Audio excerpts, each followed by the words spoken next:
The alarm screamed through the mining colony's control center. Administrator HFY pressed his six-fingered hands against the communication console, his blue skin turning pale with fear. Through the tall windows of the command tower, he could see the sky burning. Dark shapes moved between the stars. They were massive organic things that pulsed like giant hearts. The Ravager swarm had found Kepler 442b. "All defensive systems are failing," reported his assistant, her voice shaking. The orbital platforms lasted only 20 minutes. HFY had heard stories about the Ravagers. Every species in the galaxy knew the tales. They were creatures that ate entire worlds. They turned planets into empty husks, leaving nothing behind but dust and bones. No one had ever defeated them in battle. The best anyone could do was run away and hope they didn't follow. "How long until the Confederation fleet arrives?" he asked. 3 weeks, sir. Maybe more. 3 weeks. The colony would be dead in 3 days. The automated defense guns were already melting under the Ravagers' acid spit. The shield generators sparked and died one by one. Soon the creatures would land and begin their feast. HFY looked at the families running through the streets below. Children cried as their parents carried them toward the emergency shelters. But the shelters wouldn't help. Nothing would help. The Ravagers always won. He opened the emergency communication system. Maybe someone else was out there. Maybe a trading ship or a research vessel could help evacuate some people. It was a desperate hope, but hope was all they had left. "This is Administrator HFY of Mining Colony 7 on Kepler 442b. He spoke into the transmitter. "We are under attack by Ravager forces. All defensive systems have failed. We need immediate assistance. Anyone who receives this message, please help us." The signal shot out into space at light speed, carrying his words to anyone who might be listening. Far away, on a small blue planet called Earth, the message arrived at a large dish antenna in the desert. The human operators had been tracking signals from space for only 2 years. Their species was new to space travel, barely able to reach other star systems. Lieutenant Sarah Chen sat in the communications center of the UES Indomitable, humanity's first real warship built for deep space. She was drinking coffee and reading reports when the distress call came through the speakers. The voice spoke in the common galactic language, which humans had learned during their first contact with alien traders. Chen listened carefully as the alien begged for help against something called the Ravager swarm. "Captain Morrison to the bridge," she announced over the ship's communication system. Captain Morrison arrived quickly. He was a tall man with gray hair and tired eyes. The weight of commanding humanity's first military ship in alien space wore on him constantly. "What do we have, Lieutenant?" "Distress call, sir. A mining colony under attack by something called the Ravager swarm. They say all defenses have failed." Morrison frowned. "Ravager swarm? Check our alien species database." Chen's fingers moved over her computer. Information appeared on the screen. Her face went pale as she read. "Sir, according to our files, the Ravager swarm is a hive-minded species that consumes entire planets. No one in galactic history has ever defeated them in open combat. Every encounter ends the same way: total destruction of the defending forces." Morrison studied the information. Humanity had been warned to avoid certain areas of space when they first made contact with alien civilizations. The Ravager territories were marked as absolute no-go zones. "How far away is this colony?" he asked. 12 hours at maximum speed, sir." Morrison was quiet for a long moment. Earth's government had given him clear orders: avoid conflicts with unknown alien species. Humanity was too new, too weak to get involved in galactic wars. Their job was to explore, trade, and learn. But children were dying on that colony. Families were about to be torn apart by monsters from space. "Sir?" Chen waited for orders. Morrison made the decision that would change humanity's place in the galaxy forever. "Set course for Kepler 442b. Maximum speed." "Sir, we don't have any alliance with these people. Command specifically said to avoid conflicts." "Command isn't here, Lieutenant." "I am." Morrison's voice was hard as steel. "Send a message to the colony. Tell them help is coming." Chen hesitated. "Sir, the database says no one has ever survived fighting these Ravagers. Our ship isn't designed for this kind of battle." Morrison looked at her with steady eyes. "Maybe no one has fought them the right way yet." The Indomitable changed course. Its engines burned bright blue as the ship accelerated toward the distant colony. In the ship's armory, human Marines checked their weapons and armor. They didn't know what they were about to face, but they knew people needed help. Back on Kepler 442b, HFY received an impossible message. Someone had answered his call. A ship called the Indomitable was coming to help. But when he looked up their species in the galactic database, his hope faded. Humans. A primitive species that had barely learned to travel between stars. Their planet was listed as a high-gravity death world with dangerous weather and toxic atmosphere. Host civilized species avoided them. What could one primitive ship do against the Ravager swarm? Outside his window, more dark shapes appeared in the sky. The Ravagers were landing. Massive creatures the size of buildings crawled out of their bioships. They had too many teeth and eyes that glowed red in the darkness. Their claws could tear through metal like paper. "Sir," his assistant called out. "The outer settlements have gone silent." HFY closed his eyes. The feast had begun. Soon the Ravagers would reach the main colony. Soon everyone would be dead. But somewhere in space, a human ship raced toward them at maximum speed. The crew didn't know they were flying toward certain death. They only knew that someone needed help, and that was enough. Captain Morrison stood on his bridge, watching the stars stream past. His ship carried 300 human souls toward a battle no one had ever won. The smart thing would be to turn around. The safe thing would be to leave this problem to someone else. But Morrison had read the human history books. He knew about soldiers who held bridges against impossible odds. He knew about pilots who flew into enemy fire to save their friends. He knew about ordinary people who did extraordinary things when others needed help. Humanity might be new to space. They might be primitive compared to the great galactic civilizations. But they understood something that many advanced species had forgotten. Sometimes you fight not because you can win, but because it's the right thing to do. The Indomitable flew through the darkness toward Kepler 442b, carrying Earth's first warriors into galactic legend. The Indomitable dropped out of hyperspace into hell. Captain Morrison stared at the main screen, his coffee cup frozen halfway to his lips. The space around Kepler 442b was filled with nightmare creatures. Massive bioships floated like poisonous jellyfish, their surfaces pulsing with veins and strange lights. Some were as large as city blocks, others the size of skyscrapers. "Jesus Christ," whispered Lieutenant Chen. The planet's orbital defense platforms were twisted metal and flame. Debris from destroyed ships drifted in slow, silent clouds. On the planet's surface, red fires burned where cities used to be. "Sir, we're receiving multiple signals from the colony," Chen reported. "They're begging us to leave. They say it's too late." Morrison watched a Ravager bioship slowly digest the remains of a space station. The creature's mouth was larger than a football field, lined with teeth that dripped acid. Inside, he could see the twisted remains of metal and machinery being dissolved. "How many Ravager ships?" he asked. 57 confirmed, sir. Possibly more behind the planet. And we have one ship." "Yes, sir." Morrison should have ordered a retreat. Any sane commander would have jumped back to hyperspace and reported the colony as lost. The smart play was to save his ship and crew for battles they could actually win. Instead, he pressed the ship-wide communication button. "All hands, this is the captain. We are about to engage a superior enemy force in defense of civilian populations. The odds are not in our favor. Anyone who wishes to object may do so now." Silence filled the communication channel. Then from the Marine barracks came a voice. "Sir, this is Sergeant Major Vasquez. The Marines would like to know when we can start shooting these ugly bastards." Laughter echoed through the ship. Morrison smiled for the first time in hours. "Battle stations. All weapons online. Marines to drop pods. Let's show these things how humans fight." The Indomitable charged into the swarm. Aboard the largest Ravager bioship, the Swarm Queen felt confusion. New prey had arrived, but instead of fleeing, it was attacking. This had never happened before. In 1,000 conquered worlds, every species had tried to run. The human ship was small and weak. The Queen could crush it easily, but something about its approach felt wrong. The prey was moving too fast, turning too quickly. It wasn't afraid. "Target the nearest bioship," Morrison ordered. Full power to forward weapons.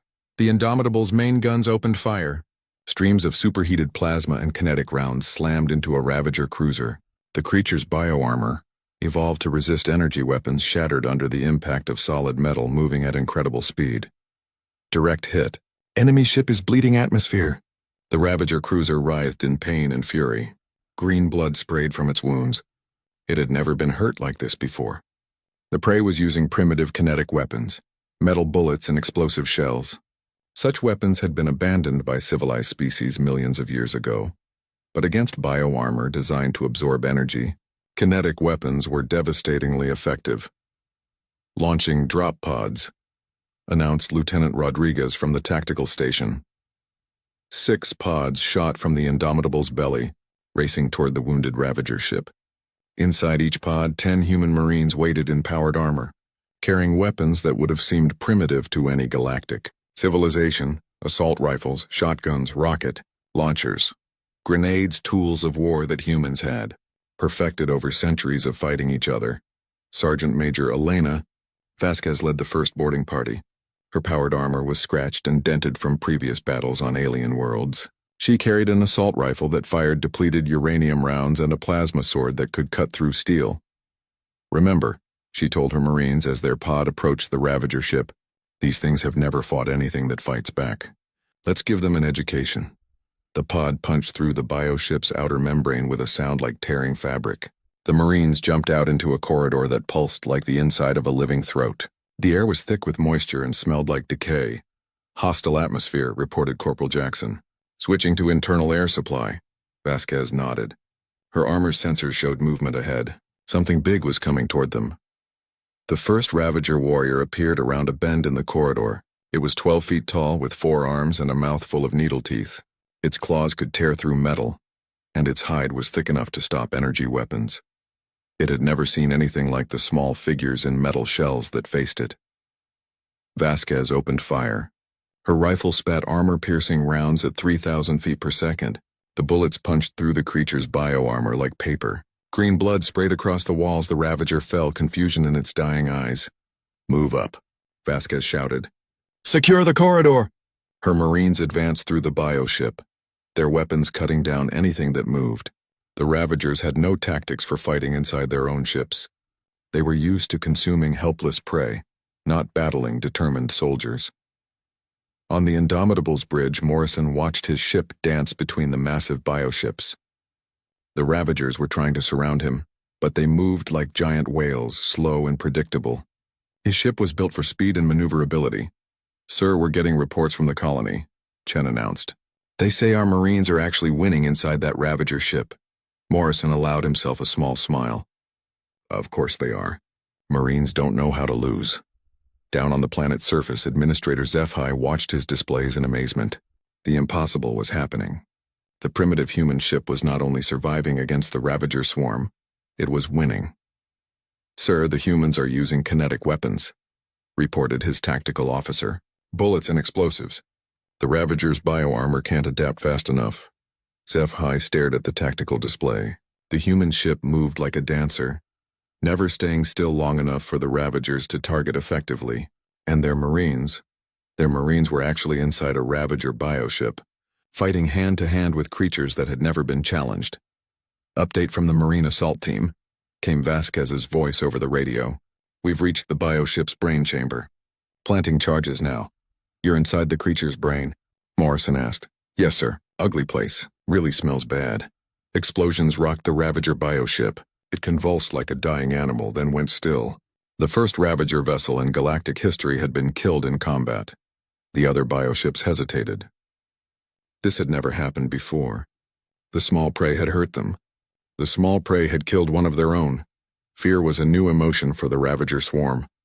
"Sir," Chen reported, excitement in her voice, "the enemy ships are backing away. I think they're confused."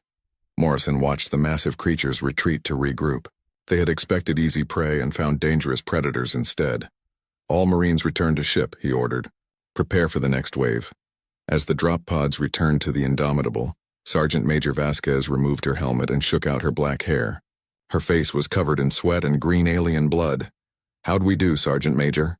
Morrison asked over the radio. "1 bioship down, sir. 56 to go." Morrison laughed. "Those are pretty good odds for Marines." "Yes, sir. We're just getting started." The Ravager swarm had never encountered anything like humanity. They were about to learn why Earth was classified as a death world, and why its inhabitants were the most dangerous species they had ever faced. The Ravager swarm queen was ancient. She had consumed 1,000 worlds and devoured billions of creatures. Nothing had ever challenged her supremacy. Nothing had ever hurt her children. Until now. The Queen's massive bioship hung in space like a diseased moon. It was 10 times larger than any other vessel in the swarm, covered in armor that had grown thick over millions of years. Inside its depths, the Queen's mind controlled every ravager in the system through telepathic commands. She was trying to understand what had gone wrong. The prey species called humans had destroyed 3 of her bioships. Their small vessel danced between her forces, striking with weapons that shouldn't have been effective. Their warriors fought inside her children's bodies, killing them from within. This was not how feeding was supposed to work. New orders, the Queen commanded telepathically. All vessels converge on the human ship. Crush it with overwhelming force. 50 remaining bioships began moving toward the Indomitable. Their formation blocked out the stars. On the human ship, Captain Morrison watched the enemy forces gather. His vessel had taken damage from the running battle. Hull breaches had been sealed, but his ammunition was running low. His crew was exhausted. "Sir," Lieutenant Chen reported, "enemy ships are forming a sphere around us. They're cutting off all escape routes." Morrison studied the tactical display. The Ravagers were learning. Instead of attacking individually, they were coordinating their assault. Soon his ship would be trapped in the center of their formation. Status on the Marines? Sergeant Major Vasquez's team just finished planting charges on bioship number 4. It should go down in 30 seconds. An explosion lit up space as another Ravager vessel died. But it wasn't enough. For every ship they destroyed, 10 more closed in. "Sir," Chen said quietly, "we should consider retreat. We've done what we can." Morrison looked at the planet below. Fires still burned on the surface where the Ravagers had landed. But in some areas the fires were going out. The colony's people were hiding in their shelters hoping for rescue. Negative. "We're not leaving." "Sir, we can't win against 50 ships." Morrison smiled grimly. "Then we'd better figure out how to make it 49. In the Marine barracks, Sergeant Major Vasquez was checking her equipment. Her powered armor was dented and scorched from fighting inside alien bioships. Her assault rifle was nearly empty, and her plasma sword had a crack in its energy matrix. She didn't care. Marines had fought with worse equipment in harder places. "Listen up," she called to her team. "The captain wants us to take out the big one." Corporal Jackson looked at the tactical display showing the Queen's massive bioship. "Sarge, that thing is the size of a city. Then we'd better bring a big bomb." Vasquez pulled up the ship's weapons inventory on her computer. Standard explosives wouldn't be enough to kill something that large. But the Indomitable carried one experimental weapon, a prototype fusion charge designed for mining operations. "Rodriguez, can you rig this fusion charge for remote detonation?" Lieutenant Rodriguez examined the device. It was about the size of a briefcase and contained enough energy to level a mountain. "Yes, ma'am. But someone would have to carry it into the target and plant it manually. The bioship's defenses would destroy any unmanned delivery system. How close would they have to get?" "The neural center. The creature's brain. Otherwise the charge won't kill it completely." Vasquez nodded. The Queen's bioship was enormous, heavily defended, and filled with warrior creatures. Getting to its brain would require fighting through miles of hostile territory. It would be a suicide mission. "I'll take a volunteer team," she announced. Every Marine in the room stepped forward. "Sergeant Major." Morrison's voice came over the radio. "The Ravagers are closing in. Whatever you're planning, now would be good." Vasquez selected her best fighters, Jackson, Murphy, Williams, and Chen. 5 Marines against a bioship the size of Manhattan. "Drop pods launching in 60 seconds, she reported. "If we don't make it back, tell my sister I died doing something stupid." Morrison's voice was tight with emotion. "Negative, Sergeant Major, you're coming back." "That's an order." "Copy that, sir. We'll try to follow orders." The drop pod shot from the Indomitable like a bullet racing toward the Queen's massive bioship. Inside, the 5 Marines checked their weapons one final time. "Remember," Vasquez said, "we're not trying to kill everything in there. We just need to reach the brain and plant the charge. Speed over firepower." The pod punched through the bioship's outer membrane and kept going, drilling deep into the creature's body. It finally stopped in what looked like a vast cavern made of flesh and bone. "Hostile atmosphere confirmed," Jackson reported. "Lots of acid in the air. Sealing suits."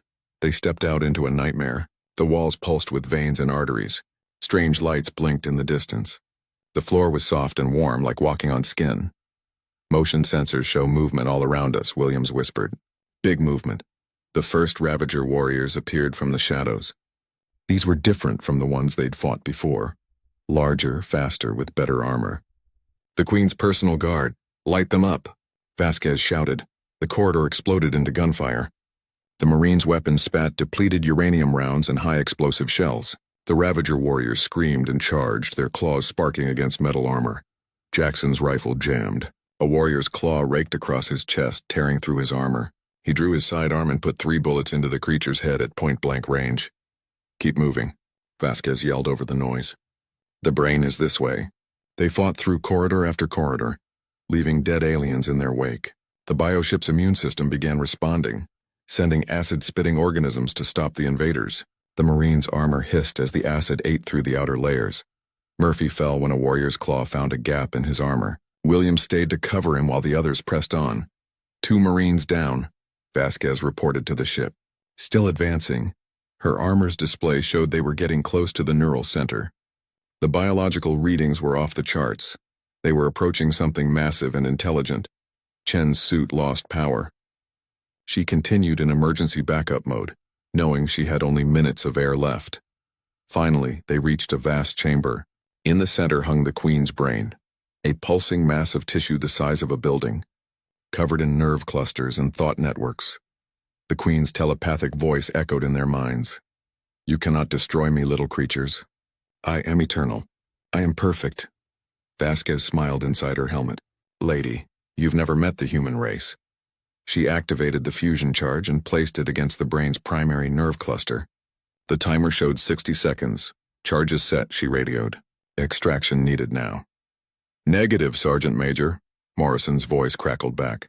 No time for pickup. The Ravagers are about to overrun us. Vasquez looked at Jackson and Chen. They were trapped inside a dying bioship with no way out. The fusion charge would vaporize everything within a mile radius. Understood, sir. Tell my sister I kept my promise. Sergeant Major, it's been an honor serving with you, Captain. The timer reached 10 seconds. Vasquez grabbed her teammates' hands. See you on the other side, Marines. The fusion charge detonated. The Queen's bioship convulsed like a dying whale. Light erupted from its surface as the massive creature's brain was destroyed. Its telepathic control over the swarm vanished instantly. Across the battlefield, Ravager bioships suddenly stopped moving. Without the Queen's coordinating intelligence, they became confused and directionless. Some began attacking each other. Others fled in random directions. Captain Morrison watched the enemy formation collapse. All weapons target the confused vessels. Don't let them regroup. The Indomitable swept through the scattered Ravagers, its guns destroying one bioship after another. Without coordination, the mighty swarm became easy prey. On the planet's surface, Administrator HFY stared at his displays in amazement. The impossible had happened. The Ravager swarm was retreating. The humans had won, sir, his tactical officer called out. We're receiving a transmission from the human ship. Morrison's voice filled the command center. This is Captain Morrison of the UES Indomitable. The Ravager threat has been neutralized. Your colony is safe. HFY felt tears in his eyes.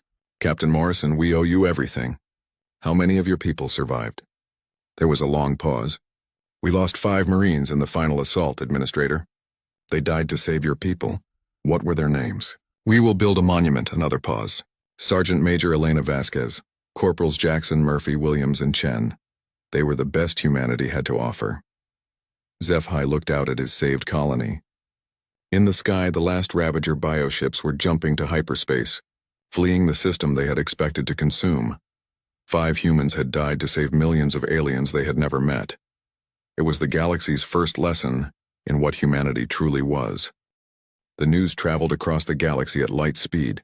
For the first time in recorded history, someone had defeated a Ravager swarm in open combat. The impossible victory at Kepler 442b sent shockwaves through every civilization in known space. Dr. Zenthara, of the Galactic Research Institute, received the battle reports 3 days after the fight ended. Her 4 eyes scanned the data repeatedly, convinced there had been some mistake. This cannot be accurate, she muttered to her assistant. The humans destroyed 57 Ravager bioships with a single vessel? The recordings are confirmed authentic, Doctor. Multiple alien witnesses from the colony verified the events. Dr. Zenthara was the galaxy's leading expert on combat biology. She had studied every major species and their fighting capabilities. The idea that a primitive species could accomplish what the greatest military powers had never achieved seemed impossible. Bring me everything we know about this species called humans. The data files were surprisingly thin. Humanity had made first contact only 2 years ago. They were classified as a young spacefaring species from a planet called Earth. Most diplomatic encounters described them as friendly, but unremarkable. Computer, display the planetary classification for Earth. The display showed a blue and green world with unusual characteristics. Dr. Zenthara's eyes widened as she read the details. Class 12 Deathworld, she whispered. How is that possible? Deathworlds were planets so hostile that life shouldn't be able to evolve there. Class 12 was nearly the highest rating possible. The gravity alone would crush most galactic species. Computer analyzed the atmospheric composition of Earth. The results made her feel sick. 21% oxygen, a concentration so high it would be poisonous to most civilized races. The atmospheric pressure would burst the lungs of delicate species like her own. The temperature variations would kill anyone not protected by advanced technology.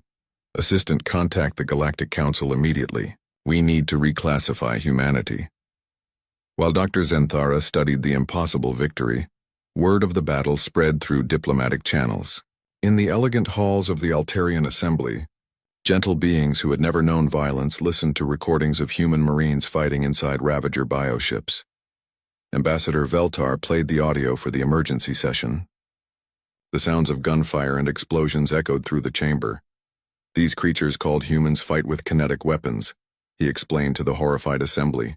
Metal projectiles fired at extreme velocity. They board enemy vessels and engage in close combat with predators. One assembly member fainted. Others covered their ears to block out the sounds of battle. They seemed to enjoy the fighting, Veltar continued. Listen to this recording from their ship's communications. Sergeant Major Vasquez's voice filled the chamber. Light them up. Keep moving. These ugly bastards picked the wrong species to mess with.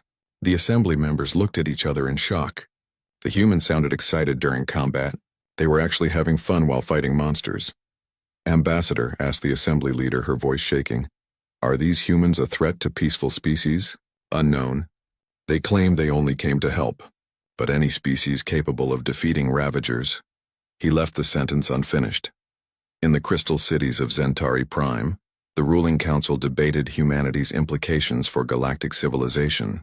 The Zentari were scientists and philosophers who had eliminated violence from their society millions of years ago. Their tactics make no sense, declared Chief Scientist Rodden. They attack superior forces without hesitation. They sacrifice themselves for strangers. They use primitive weapons against advanced biotechnology. Perhaps, suggested another council member, their primitiveness is actually an advantage. The Ravagers evolved to counter our advanced weapons. They never encountered anything like human kinetic firearms. Rodden studied the combat footage again. The humans moved differently than other species. They were faster, stronger, more aggressive. Their soldiers actually seemed to get more dangerous when wounded. Computer, analyze human physiology based on available data. The results shocked him. Humans had bone density 3 times greater than most species. Their muscle fibers were designed for explosive power rather than efficiency.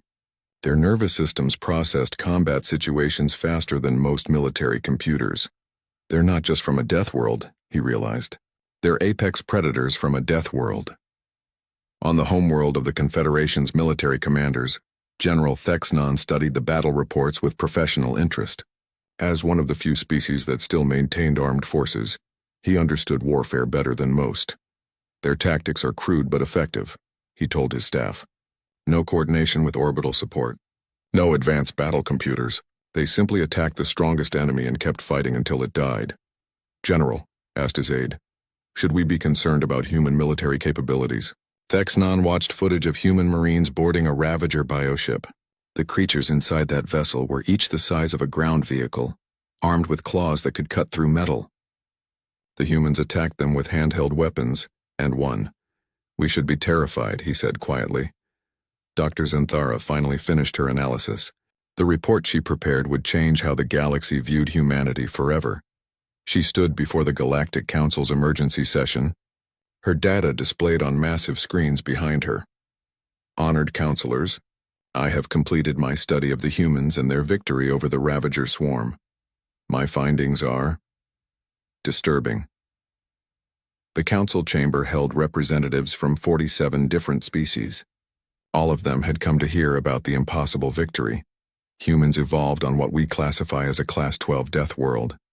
The gravity is crushing, the atmosphere is toxic, and the climate variations would kill most of us within hours. But that's not the most important factor. She activated a holographic display showing various Earth creatures.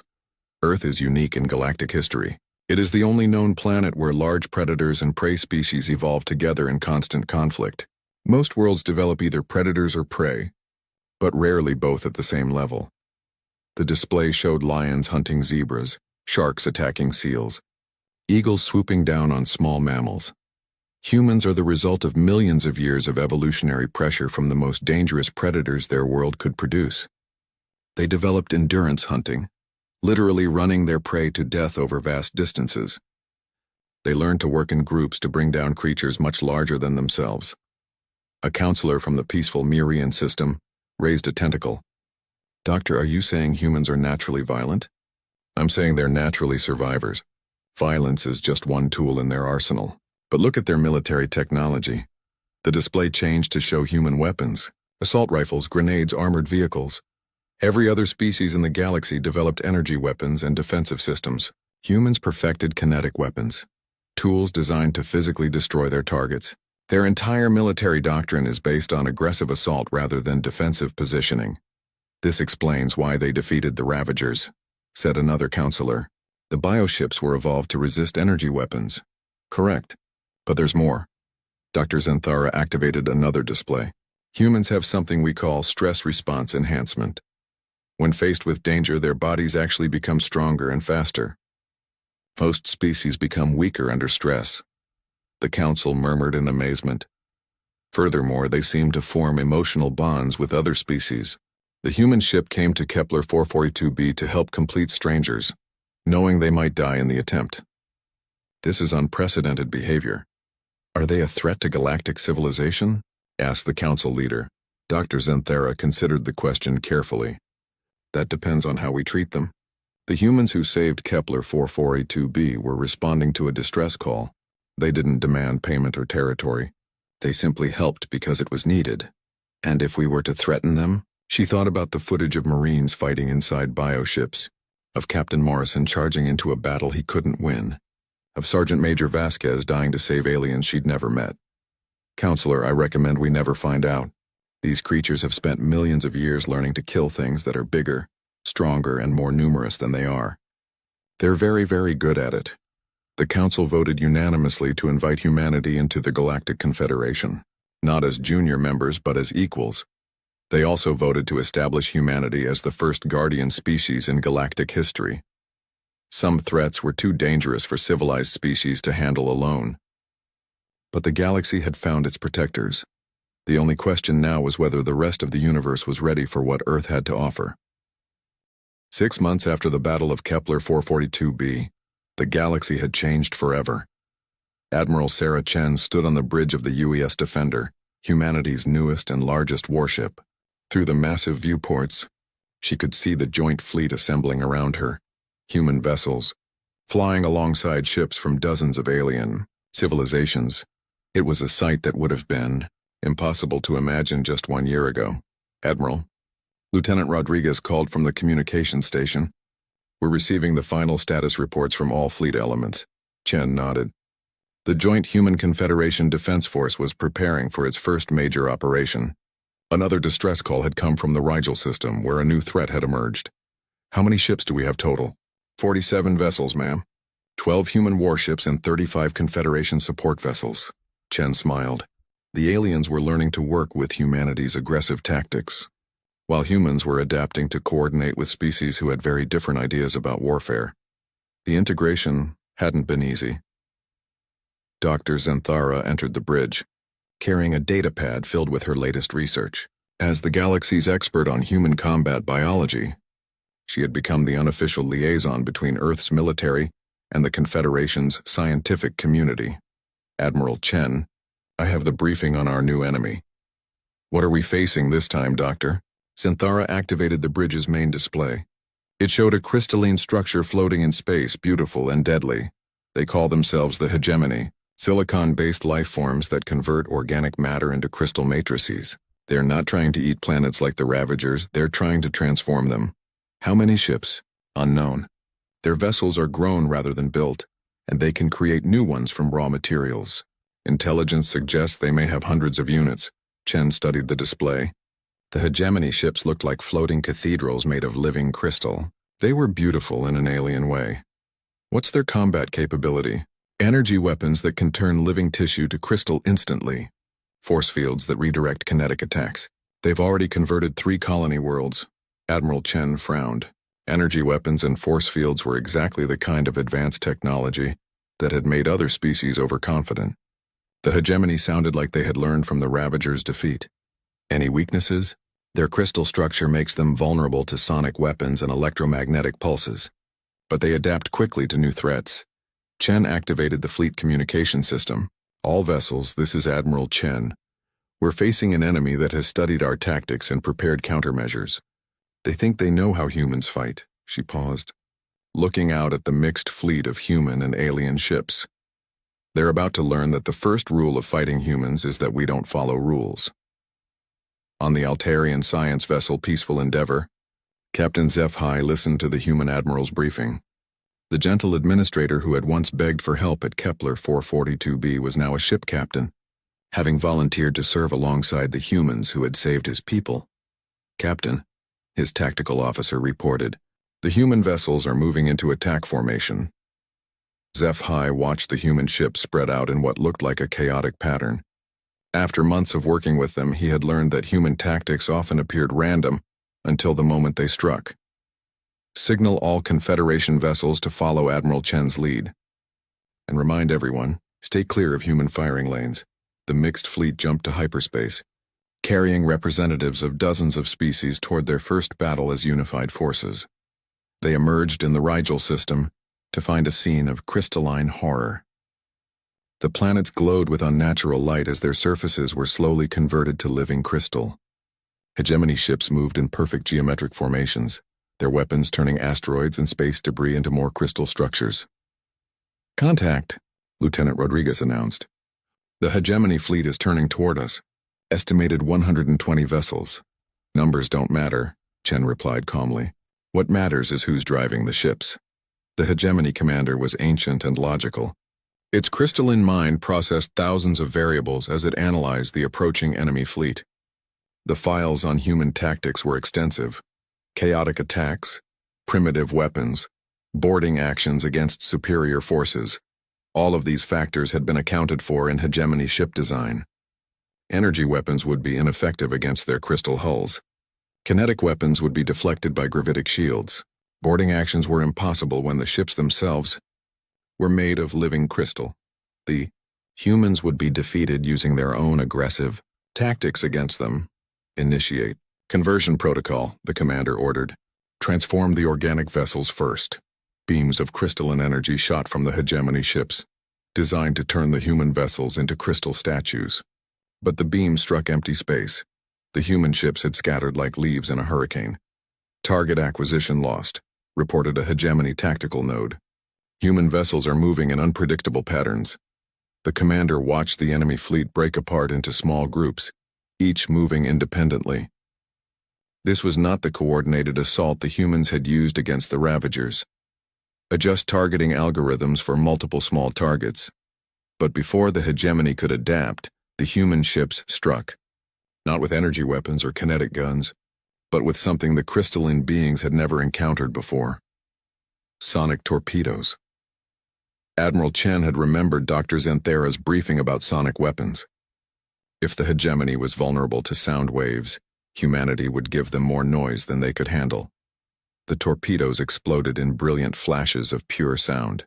Sonic waves tore through the crystal ships, shattering their perfect geometric structures. Hegemony vessels that had seemed invincible moments before began breaking apart like glass in an earthquake.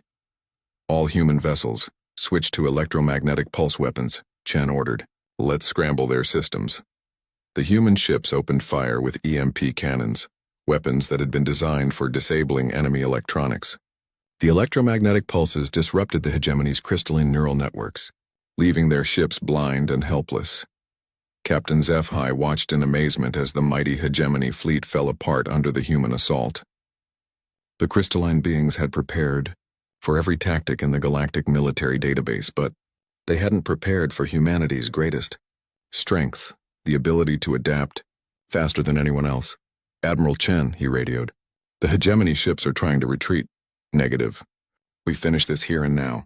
All ships pursue and destroy. Don't let them regroup." The mixed fleet swept through the scattered hegemony forces like a pack of wolves hunting crystal sheep. Human ships delivered the killing blows while Confederation vessels provided support and rescued any survivors. In 2 hours, it was over. The hegemony fleet was destroyed. Their conversion of the Rigel system stopped forever. Aboard the Defender, Admiral Chen received congratulations from fleet commanders across the galaxy. Humanity had proven that the victory at Kepler 442b was no accident.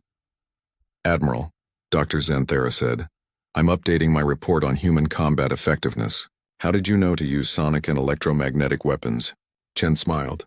"Doctor, humans have been fighting each other for thousands of years. We learned a long time ago that if your enemy expects you to attack one way, you attack a different way." "Is this how humans always fight?" "Unpredictably. Yes, we learned it from Earth.